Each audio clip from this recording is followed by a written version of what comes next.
Les méditations du jeudi. Ce qui manque ne peut être compté, Ecclésiaste 1 verset 15.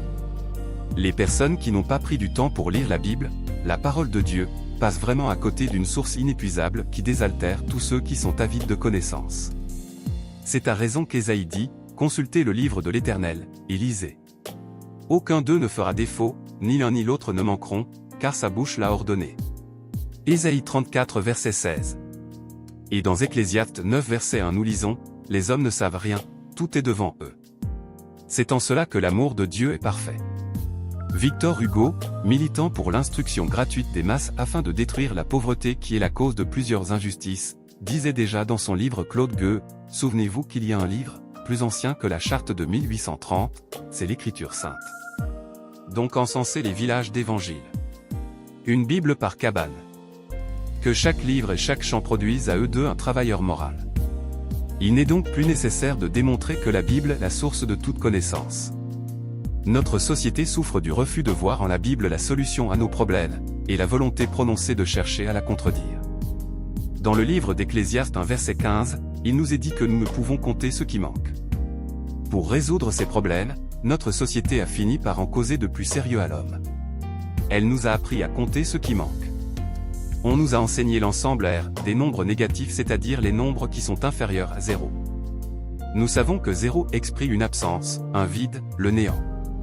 Lorsque nous disons par exemple, -1, c'est la valeur négative qui, ajoutée à 1, donne 0, le néant, le vide. En réalité, un 1 existe, mais -1 n'existe pas. En comptant ce qui n'existe pas, on anéantit ce qui existe pour arriver au néant, au vide. Ceci montre exactement la difficulté qui détruit notre société. Nous passons le temps à compter ce qui n'existe pas et cela anéantit ce que nous avons, ce qui existe. Personne n'aime le vide, personne n'apprécie le néant. Nous travaillons pour éviter le « zéro » dans notre vie. Mais malheureusement en comptant ce qui n'existe pas nous détruisons ce que nous avions déjà engrangé et arrivons à « zéro ». Pour me faire comprendre. Nous aimons aimer et être aimés. Lorsqu'on a un ami, c'est une bonne chose. On n'est plus à « zéro », ami ou dans l'absence d'amis. Mais nous pouvons soupçonner que cet ami que nous avons nous veut du mal, le soupçon est déjà négatif. Alors on se décide de rompre cette amitié et revenir à « zéro », ami. Pourtant, le mal que nous soupçonnons est ce qui n'existe pas, ce qui n'est pas réel. Comme nous nous sommes efforcés à compter ce qui n'existe pas, on a anéanti ce qui existait et sommes revenus au vide. En d'autres termes, le soupçon du mal anéantit le bien qui existait et crée le vide, le néant, le zéro. Nous comptons ce qui n'existe pas par les haines, les murmures, la paresse, les jalousies, les soucis, la peur, les soupçons, le mensonge, le péché en général.